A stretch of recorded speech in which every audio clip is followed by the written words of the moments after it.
This action set is called Random Corners. It's for creating a basic collage with vertical images and adding a little bit of a kind of a random corners. Here's a sample for 2 vertical images and 1 for a horizontal image. Okay, let me show you how it works. It has 6 actions. After you purchase the action, it comes with 6 different sizes of images. So if say you want to resize 2 vertical images at 700 pixels, you will go inside this folder, and then you have the option of merging images without a logo or adding a logo to 2 vertical images. Then you will load this action set right here. So let me go ahead and show you how you can do that.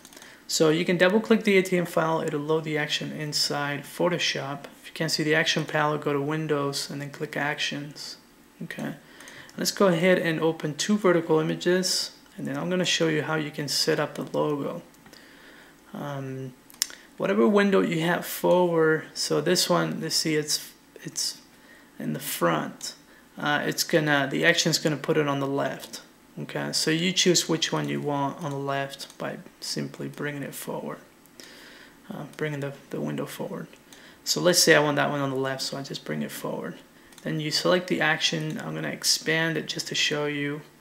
By default, the logo is not gonna be placed when you first run the action. As you can see, the last step is the logo.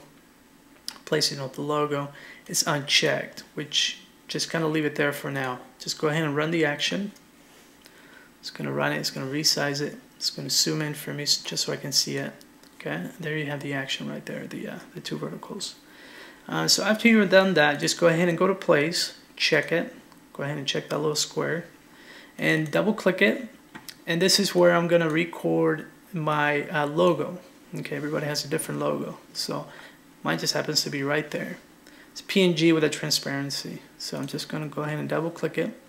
Now, if you got to resize the logo, just go ahead and hold Shift. Okay, so it doesn't get all all kind of squished and deformed. So go ahead and just kind of hold Shift if you got to resize it. I'm just going to leave it like that because I know that's the logo that I want and the size that I want. Now, don't click return on your keyboard. Just kind of move the logo kind of where you want it to. Let's say I want it right there every time I run the action. Okay, I'm just going to move it right there. You can use the arrows on your keyboard. Once I'm done, I'm happy. As you can see, the action is recording all this information. Once I'm done, I'll just simply click return on the keyboard, and now I'm done. So every time I run this vertical rounded logo, it's going to resize and put a logo right there. Okay. So let's go ahead and show you how that works. I'm going to reopen those images inside Photoshop. Make sure if you edit these photos, make sure that you save the changes before you run the action. Okay. So I'm going to bring that one forward because I want that one on the left. And remember, if I go inside, I checked and recorded that step, so it's ready to go. So I'm just basically going to click play. Okay. And it's going to put a logo. It's going to allow me to kind of move the logo because it's on its own separate layer, which is kind of nice. So for some photos, the logo might work perfect there, or it might not. So you have the choice to kind of move it around. So let's say I want it right there. You can just set it that way. You can change the opacity too. So it's kind of nice. So that's how the vertical random works. Let's go ahead and show you how to use the horizontal one.